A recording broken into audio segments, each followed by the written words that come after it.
when I moved here to Mexico and I had the experience of, okay, sitting in front of, I'm like, I've got a lot of goals. I've got a lot of ideas that I really want to bring to life. I don't want to be one of those idea people who 20 years passes and I haven't done anything with it, because that's a certain kind of anxiety that I don't want to give that to myself. If you're somebody who has a lot of ideas and you consistently follow through on them, in my opinion, you're doing justice to the gift that you've been given, because not everybody has ideas, right? And then some of us, we're so overwhelmed that that's the paradox, is that we don't actually get any of them done. And then a year goes by and 2 years go by and we go into the closet and we see this journal that we wrote in, 16 months prior about this thing, and you're like, oh, I really wanted to do that thing and I haven't done anything. And that takes us down. That brings us down. We feel bad about ourselves. We feel like we are someone who doesn't follow through. And that's not good for anybody. So my advice to people who want to do a big thing and who have lots of ideas is, the idea itself is a thing. And obviously that's something that needs your focus and your time and your energy and your specificity and all of those things. But what I find to be more important is that you show yourself, especially as an idea person, that I am somebody who follows through on my things.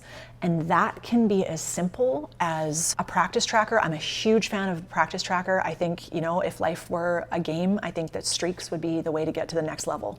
And practice tracker helps you track how many days in a month are you sitting down with yourself, tuning into your breath, connecting with your heart, and saying, I want to live this day from, the highest, the greatest good. Not a lot of people are doing that. And if you get to the end of the month and you see, okay, I've exercised 26 times this month, 26 days out of 30 or 31 or whatever it is, I have made the conscious effort to get, no matter what work is happening and family is happening, I've made the conscious effort to get in the gym and do good for myself.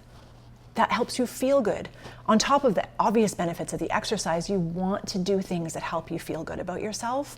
And I think that there's a lot of us, especially in my generation, beginning of the millennial generation, there's a lot of us who are tuning in now to, what is dopamine, right? What are these quick hits of feel-good chemicals in my brain?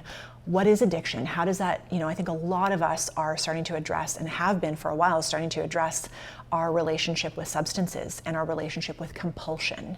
And when you look at things like that, for example, following through for an entire month on an exercise program, that is a hit. And that's a sense of fulfillment and a sense of confidence that you're never gonna get from smoking a joint or drinking, having a shot of tequila, or going on the dating apps like a fiend. So much of it comes down to stop battling yourself. And when you're following through and having integrity with yourself and doing what you say you're gonna do, that's not like fighting energy, right? That's like embracing, and that's like I've got you energy. And if there's anybody that you wanna give I've got you energy to, I would say it's yourself.